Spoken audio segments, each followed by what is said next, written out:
At the beginning of the addiction, I maintained the best that I could until I couldn't. She was there, but she wasn't always there. I didn't work for 3 whole years. That's pretty much what I was just existing. I wasn't living at all. Not everything was there, not in her head, like just something was missing.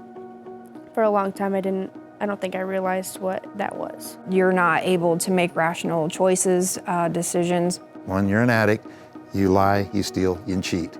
And that's just part of it. That's what they do. You don't feel when you just start anything that you're ever going to lose control. Yeah, they took the first smoke or the first hit or whatever it was, but then all of a sudden it starts affecting the mind, and the way it affects the mind, and now they can't control it. There was a point in our lives where I just did not think that, I didn't see any light at the end of the tunnel. You believe the lie that it's not affecting anybody but you.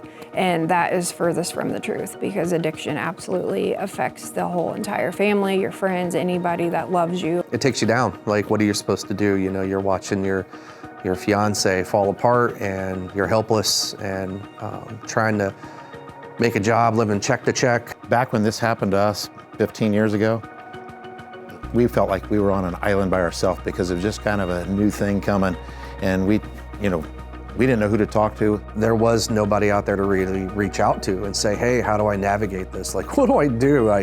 I'm helpless. I don't know how to help my wife. But back then, when it was going on in our family, we had a young daughter at home also, and our daughter felt like she was put on the back burner, which, looking back, she was, and she said, I wish one of you could have taken care of me and the other one deal with him, but it took both of us. But I wondered a lot, like, because today's the day I'm gonna walk in there, I'm gonna find her in the bathroom. I just remember a lot of times I was just really scared and not knowing what was coming next. I didn't want her to not be at home, but I didn't also want her to be out on the street either, so trying to, like, I don't know, people like tough love, but love and enable, don't enable. Like, it's such a weird spot to be in to try to figure out. I remember when I was little, I had an iPad, and I would look things up of like powder and spoons and stuff like that, because that's what I would find in my mom's purse.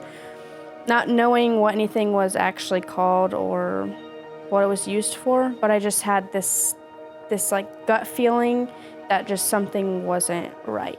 I mean, she was finding needles in my purse at 8, 9 years old, when she, a little girl shouldn't have to get in her mom's purse looking for lipstick and find a heroin needle. At this point, I knew what was happening, and I knew that there was just something wrong, and I didn't fully understand what addiction was. I didn't even know what that word was. Some people get to that point where there is no opportunity until they hit their bottom and they become incarcerated. It was February 15th, 2017. It was about 5 o'clock in the morning.